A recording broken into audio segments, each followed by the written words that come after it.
পৃথিবীতে কিছু মানুষের জীবন কি শুধুই দীর্ঘশ্বাসের সমষ্টি, নাকি বেঁচে থাকাটাই তাদের জন্য সৃষ্টিকর্তার এক কঠিন পরীক্ষা?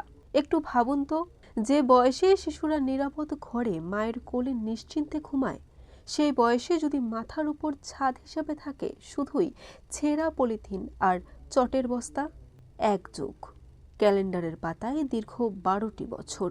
উজিরপুরের গজালিয়ায় সভ্যতার আড়ালে ঠিক এভাবেই মানবেতর জীবনযাপন করে আসছিলেন প্রতিবন্ধী পিতা আবুল হাসনাত মিয়া। 4টি কন্যা সন্তান, 4টি নিষ্পাপ মুখ। বাবার অক্ষম শরীর আর দারিদ্র্যের কষাঘাতে তাদের শৈশব আজ ধূসর। হাসনাত মিয়ার মাথা গোজার ঠাঁই বলতে ছিল রাস্তার ধুলোবালি মেশানো এক ঝুপড়ি ঘর, যার দেয়াল তৈরি পুরনো ছালার বস্তায়। কি নির্মম এই পৃথিবী, কি নিঠুর এই নিয়তি! শীতের রাতে যখন কনকনে হিম বাতাস ওই ছালার বস্তা ছিদ্র দিয়ে ভেতরে ঢোকে, তখন থরথর করে কাঁপে 4টি অবুঝ শিশু।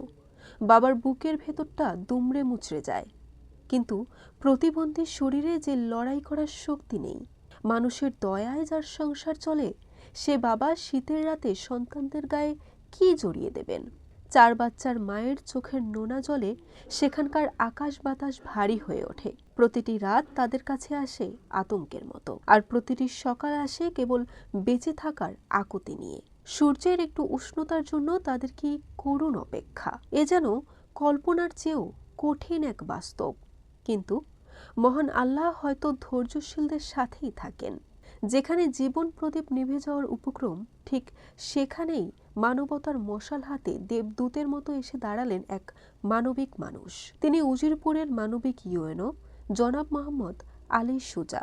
অন্ধকারে কুঁড়ে ঘরে তিনি নিয়ে এলেন আসমানি আলো, শুনলেন অসহায় বাবার হাহাকার, মুছে দিলেন মায়ের চোখের পানি।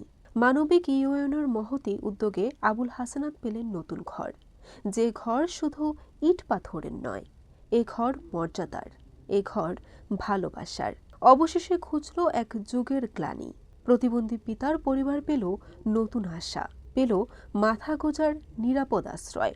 সত্যি, যেখানে জীবনের সংগ্রাম আধারে ঢাকা, সেখানেই মানবিকতা সূর্যের মতো জ্বলে ওঠে।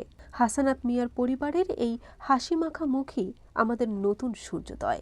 বরিশাল.নিউজ।